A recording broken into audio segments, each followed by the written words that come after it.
আমরা কেন আমাদের স্বপ্নের বাংলাদেশটা গড়তে পারলাম না? কেন একটা ইনসাফ ভিত্তিক সমাজ গত 54 বছরে আমরা পেলাম না?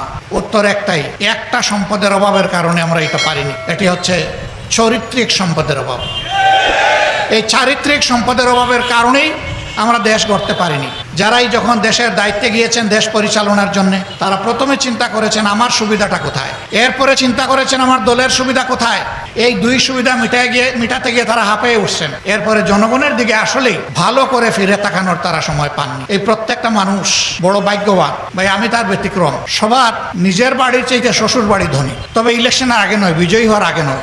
বিজয়ী হওয়ার আগে হয়তো বা গরিব অথবা সমকক্ষ, কিন্তু বিজয়ী হয়ে গেলে এই শ্বশুর বাড়ির ধন রাতারাতি বাড়তে থাকে। তার কারণ মনে মনে ভয় পায়, আমার অ্যাকাউন্টে যদি টাকা ঢুকে দুদক হয়তো আমার ঘরে একদিন চলে আসে। কিন্তু যদি শ্বশুর শাশুড়ি শালা শালীর নামে পোস্টিং হয়ে যায়, শালার বোন নামে যদি জমা থাকে, তাইলে আশা করি দুদক সেখানে পৌঁছবে না। কিন্তু কপাল মন্দ থাকলে দুদক সব জায়গায় চলে যায়। তারা দুদককে ভয় করে। এই জায়গায় যদি তারা আল্লাহ তাআলাকে ভয় করতো, তাইলে জনগণের সম্পদে তারা হাত দিতে পারতেন না। 15.5 বছর এই দেশ থেকে বিপুল পরিমাণ অর্থ বিদেশে পাচার হয়েছে। বাংলাদেশ ব্যাংকের হিসাব মতো এর পরিমাণ হচ্ছে 26,58,000 কোটি টাকা। বাংলাদেশের বার্ষিক বাজেটের 5 গুণ। এই টাকা যদি বাংলাদেশের ভিতরে থাকতো, তাহলে বাংলাদেশ আজকে কোথায় চলে যেত? এ মাসেই গিয়েছি চীন সফরে, এপ্রিলে গিয়েছিলাম ইউরোপে। সবার একই কথা, তোমাদের দেশে যদি একটা জিনিসের উপর তোমরা বিজয় অর্জন করতে পারো, তাহলে তোমাদের দেশ বদলাতে 20 থেকে 25 বছরের বেশি সময় লাগবে না।